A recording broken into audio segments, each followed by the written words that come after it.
요한계시록을 통해서 우리는 세상 종말에 대한 정보를 안내받고 있습니다. 세상 종말은 하나님의 오른손에 들린 심판과 구원 계획세대로 진행됩니다. 하지만 하나님의 손에서 두루마리 책을 받거나 펴거나 읽을 수 있는 자가 세상에는 아무도 없었습니다. 이때 어린 양 예수님이 하나님의 손에 들린 봉한 책을 받아 그 인을 하나씩 떼심으로 종말에 대한 사건들이 공개되기 시작합니다. 종말 역사의 공개는 고난당한 모든 성도들의 바라는 것이었고 천군 천사들의 소망이요 모든 피조 세계가 희망하던 것이었습니다. 어린 양 예수님께서 첫째 인을 떼시자 흰말 탄 자가 등장을 합니다. 그는 활을 들고 면류관을 받고 이기고 또 이기려고 합니다. 이는 그리스도로 가장한 사탄의 미혹을 말하는 것이지요. 첫째 재앙의 해를 받지 아니하려면 성도들은 깨어 있어야 합니다. 하나님의 말씀을 굳게 잡아야 합니다. 둘째 인을 떼자 붉은 말탄 자가 등장을 합니다. 붉은 말탄 자는 화평을 제거하고 서로 증오하고 죽이는 재앙을 일으킵니다. 둘째 재앙의 해를 받지 않으려면 원수까지도 사랑하라는 주님의 말씀을 지켜야 합니다.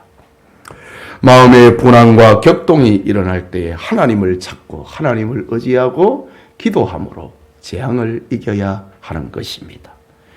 견디기 어려운 일들을 만난다 할지라도 하나님이 허락 아래서 된 것인 줄을 알고 인내하여야 하는 것입니다.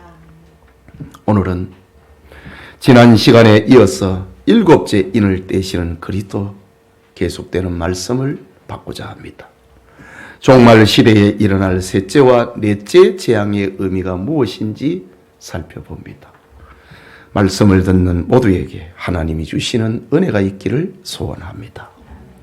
먼저 검은 말탄 자의 출현입니다. 본문 5절에 셋째 인을 떼실 때에 내가 들으니 셋째 생물이 말하되 오라 하기로 내가 보니 검은 말이 나오는데 그 탄자가 손에 저울을 가졌더라고 했습니다. 지금 우리가 읽고 있는 이 말씀은 지금 이 세상의 현재와 미래에 대한 이야기입니다. 성경의 검은색은 슬픔을 상징을 하고 저울은 곡물과 기근에 자주 사용되었던 단어입니다. 레위기 26장 26절을 보면은 내가 너희가 의뢰하는 양식을 끊을 때에 하나님께서 사람들이 의뢰하는 양식을 끊는다고 합니다. 내가 너희가 의뢰하는 양식을 끊을 때에 10 여인이 한 화덕에서 너희 떡을 구워 저울에 달아 주리니 너희가 먹어도 배부르지 아니하리라 했습니다. 극심한 기근은 음식을 저울에 달아 먹게 될 상황을 말하는 겁니다. 평소에 누가 음식을 저울에 달아서 먹습니까? 그러나 기근의 상황이 닥치면은 음식을 저울에 달아서 먹게 된다라고 합니다. 예수님의 종말 메시지인 감람산 설교에서도 곳곳에 기근이 있으리니 이 모든 것은 재난의 시작이라고 말씀하셨습니다. 축복의 땅에 살고 있는 오늘의 우리는 기근을 심각하게 생각하지 않습니다. 하지만 지금 이 순간에도 북한을 비롯하여 지구 한쪽 편에서는 심각한 기근으로 고통을 당하고 있습니다. 오늘의 우리는 하나님께 감사해야 되고 풍성함을 가난한 자와 나누어야 하며 재물을 지혜롭게 사용할 줄 알아야 하는 것입니다. 계속해서 본문 6절을 보면은 내가 내 생물 사이로부터 나는 듯한 음성을 들으니 이르되 한 데나리온의 밀 한 대요 한 데나리온의 보리 석 대로다 라고 했습니다. 여기 한 데나리온은 노동자의 하루 품삯의 화폐 단위입니다. 보통 한 데나리온으로 밀 15대를 살 수 있습니다. 그런데 종말의 때에 한 데나리온으로 밀 한 대만 살 수 있다고 합니다. 곡물값이 15배나 폭등하는 장면을 가리키는 것이지요. 곡물값이 이렇게 폭등을 하니 가난한 자는 곡식을 살 수 없어 굶어 죽게 되는 것입니다. 물론 기근은 인류 역사상 수없이 반복이 되어 왔습니다. 그러나 종말의 때에는 기근은 보편적이고 그리고 심각해지게 될 것이라는 말입니다. 월드북 백과사전에 따르면 1870년대 인도 남부에서는 약 500만 명이 기근으로 죽었고 중국에서는 900만 명 이상이 기근으로 죽은 기록이 나옵니다. 1960년대 이후에 지금까지 아프리카 사하라 사막 남부에는 수백만 명이 굶어 죽어가고 있습니다. 1990년대 우리의 동족인 북한에서 200만 명이 굶어 죽은 것은 잘 알려진 사실입니다. 여러분, 기근이라고 하는 것은 흉년과 자연재해뿐만이 아니라 인구의 증가에도 직결이 되어 있습니다. 18세기의 세계 인구는 정확하게 알려져 있지 않습니다. 하지만 역사적인 자료를 추측을 하면 서기 1000년에는 지구상의 인구가 약 3억 명으로 추정합니다. 그리고 1700년에는 약 10억 명, 1900년에는 20억 명의 인구로 추산합니다. 그리고 현재 2024년 3월은 지금 현재 세계 인구가 81억 명입니다. 학자들은 2050년에 세계 인구는 97억 명에 달할 것이고 2060년대부터 세계 인구가 부분적으로 선진국을 중심으로 감소할 것이지만 2100년에는 108억 명이 될 것으로 추산합니다. 역사학자 아놀드 토인비 교수는 만약 핵전쟁이 일어난다면 인류 문명을 유지하기에 필요한 인구가 살아남지 못할 것이고 만약 핵전쟁이 일어나지 않는다면 인구가 증가하여 지구상의 생활이 불가능하게 될 것이다 라는 예측을 내놓기도 했습니다. 기근으로 말미암은 대재앙은 이렇게 인류에게 서서히 다가오고 있습니다. 성경 그대로지요. 오늘 우리 시대는 확실히 검은 말탄자가 일으키는 셋째 재앙인 기근이 임박했음을 알려주고 있습니다.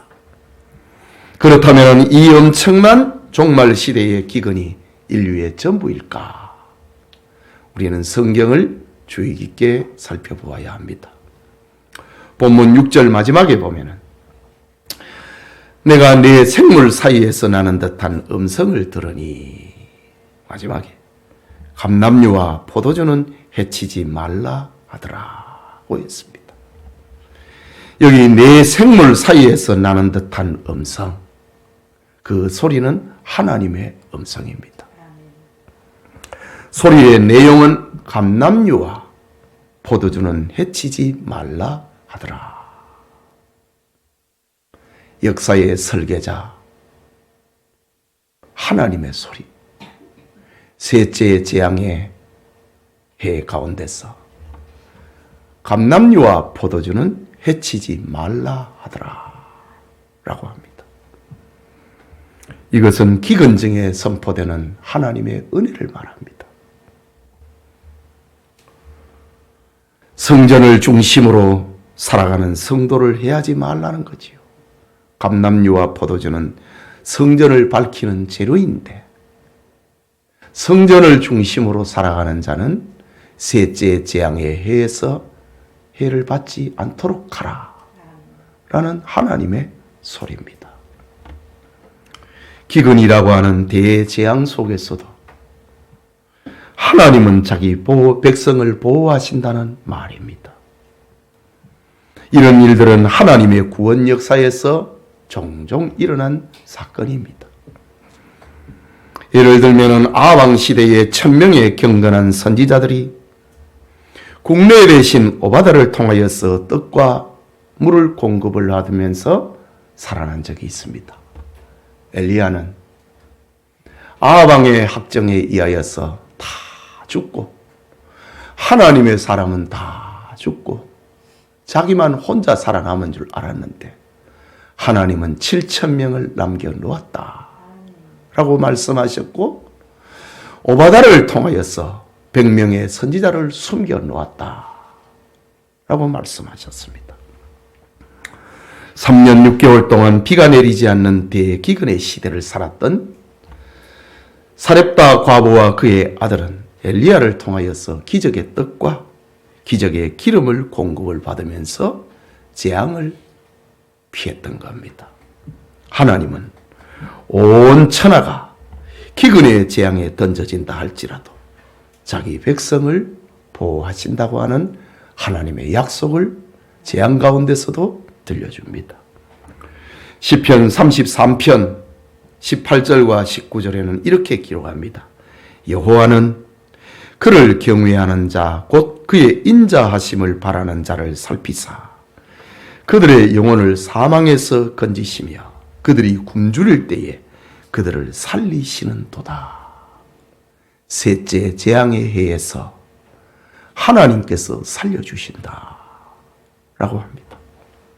기근이라고 하는 셋째 재앙에 하나님 신앙으로 이기고 보호를 받는 우리 교우들이 되기를 축복합니다.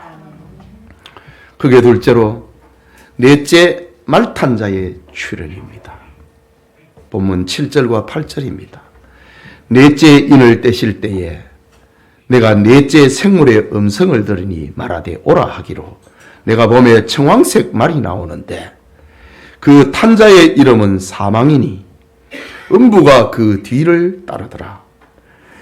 그들이 땅 4분의 1의 권세를 얻어 금과 흉년과 사망과 땅의 짐승들로서 죽이더라고 했습니다. 앞으로 인류 앞에 일어날 일들입니다.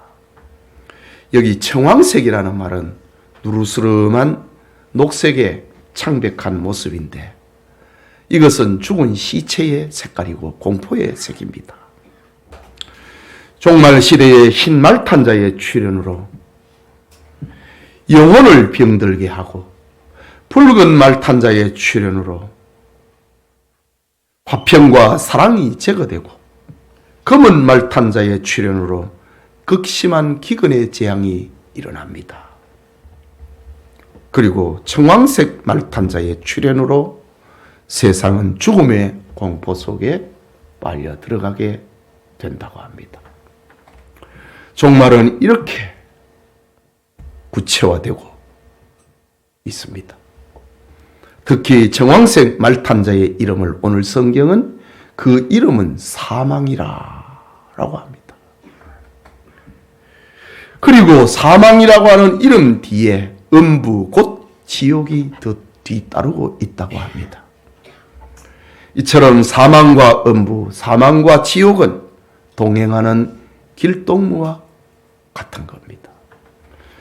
아담의 범죄 이후에 지금까지 예수 그리스도의 대속의 은총을 받지 못한 모든 사람은 사망과 지옥의 권세 아래 놓여 있다는 말입니다. 다시 본문을 봅니다. 어린 양 예수님께서 넷째 인을 떼시자 청황색 말탄자가 출현하는데 그가 땅의 4분의 1을 죽여 지옥에 던져넣는 권세를 받았다고 합니다. 여러분, 지구상의 4분의 1이 죽는 사건은 대재앙입니다. 현재 인구로 생각을 하면 이 네 번째 재앙으로 인하여서 4분의 1, 20억 명이 죽게 될 것이다 라고 합니다. 인류의 미래는 이렇게 죽음을 향하여 달려가고 있습니다. 하지만 사람들은 이 세상의 종말의 재앙에 대해서는 생각하지 않으려고 합니다.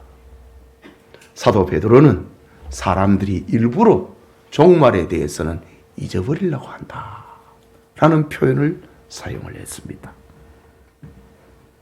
그러나 성도들은 이 세상 종말에 일어날 대재앙을 알아야 됩니다. 이웃이 준비할 수 있도록 알려주어야 합니다. 세상 종말의 참혹성을 전하여서 고륙 친척을 주님 앞으로 인도하고 애타는 심정으로 이웃 사랑으로 복음을 전해 주어야 하는 겁니다.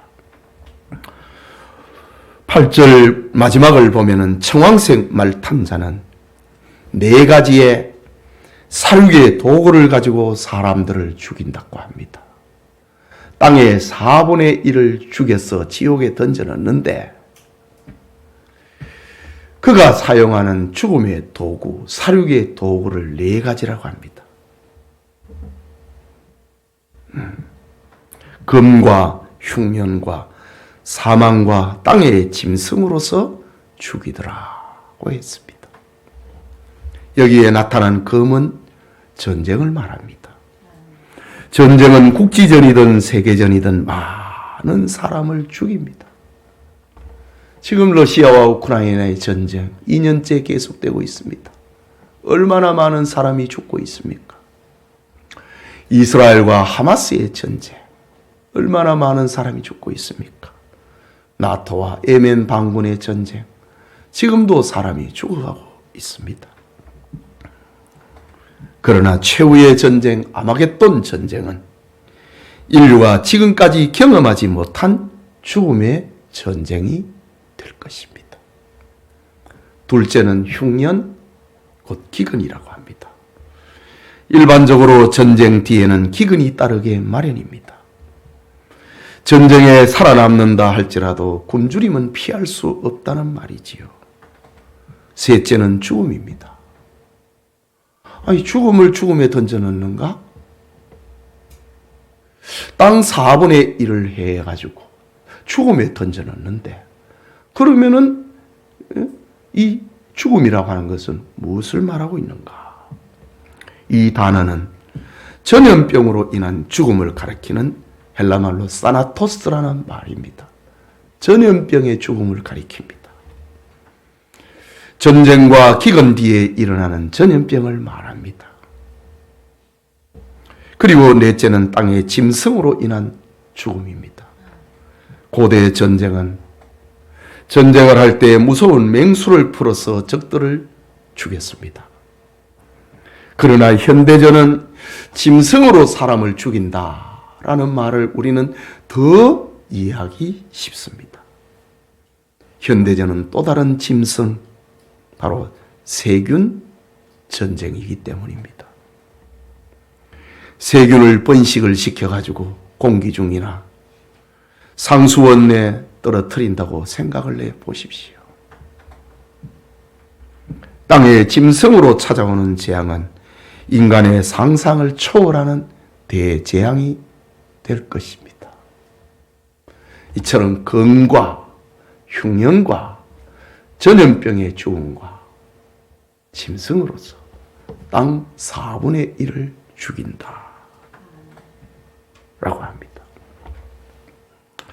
세상의 종말은 이렇게 청황색 말탄자가 일으키는 재앙으로 인류의 4분의 1이 죽음에 이르게 될 것입니다. 그러나 성도님, 우리는 본문에서 죽음이라고 하는 넷째 재앙 중에도 성도들을 위로하시는 하나님의 말씀을 찾을 수 있습니다. 그것은 8절에 저희가 땅 4분의 1을 권세를 얻어라는 말입니다. 여기 얻어라는 말입니다. 청황색 말탄자가 금과 흉년과 사망과 땅의 짐승으로 인류의 4분의 1을 죽인다고 할지라도 그 권세는 하나님으로부터 온 것임을 알려주고 있습니다. 이것은 무서운 죽음의 재앙도 하나님의 주권 아래 있다는 말입니다.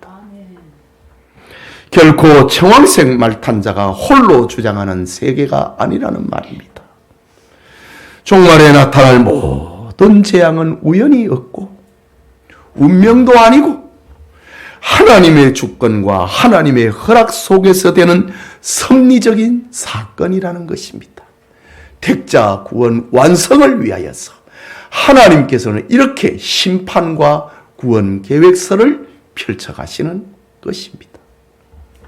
예배드리는 성도님, 종말 시대를 살아가고 있는 우리는 하나님의 계획과 하나님의 손을 볼 줄 알아야 됩니다.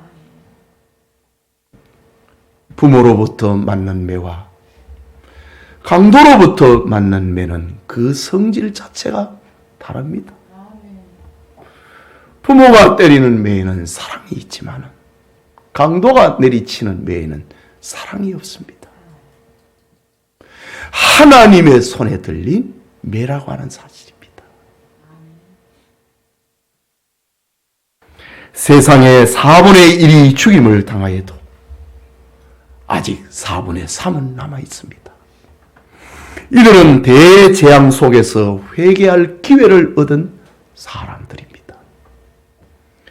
그렇기 때문에 성도들은 종말의 날에 죄 가운데서 부끄러운 죽음에 이르지 않도록 주의해야 합니다. 죄 가운데 죽지 않도록 살펴야 됩니다. 자기 죄를 회개하고 욕심을 버리고 주님과 동행하다가 영광스럽게 죽음을 맞이하고 주님의 나라에 들어가야 한다는 사실입니다.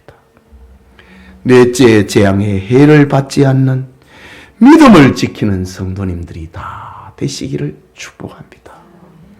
사랑하는 성도 여러분, 어린 양 예수님께서 하나님의 오른손에 있는 택자 구원을 위한 하나님의 심판 계획서의 봉안인을 떼셨습니다. 첫째 인을 떼자 흰말 탄자가 활을 가지고 나왔어 이기고 또 이기려고 했습니다. 이것은 적그리스도와 거짓 선지자들이 사람을 미혹하여 영혼을 사냥하는 재앙을 말합니다. 미혹하고 또 미혹하는 재앙입니다.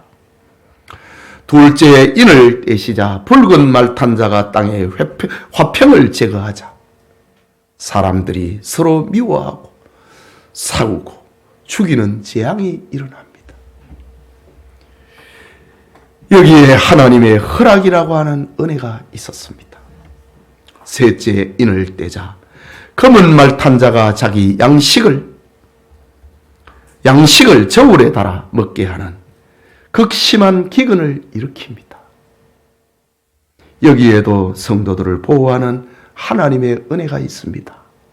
포도주와 감람류는 해치지 말라. 자기 백성을 지키시는 하나님의 은혜입니다. 넷째 인을 떼자 청황색 말탄자가 출현하여 금과 흉년과 죽음의 전염병과 땅의 짐승들을 동원하여 땅의 4분의 1을 죽이는 대재앙을 일으킵니다. 이 재앙을 받는 자는 죽음과 지옥이라고 했습니다.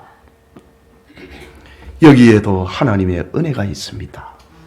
모든 권세는 하나님으로부터 온다는 사실입니다.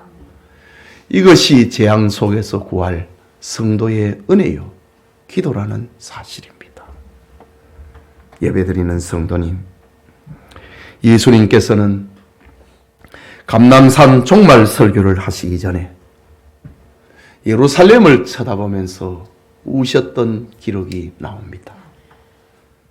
마태복음 23장 37절에 예루살렘아 예루살렘아 선지자들을 죽이고 내게 파송된 자들을 돌로 치는 자여 암탉이 그 새끼를 날개 아래 모음같이 내가 네 자녀를 모으려고 한 일이 몇 번이더냐. 그러나 너희가 원하지 아니하였도다.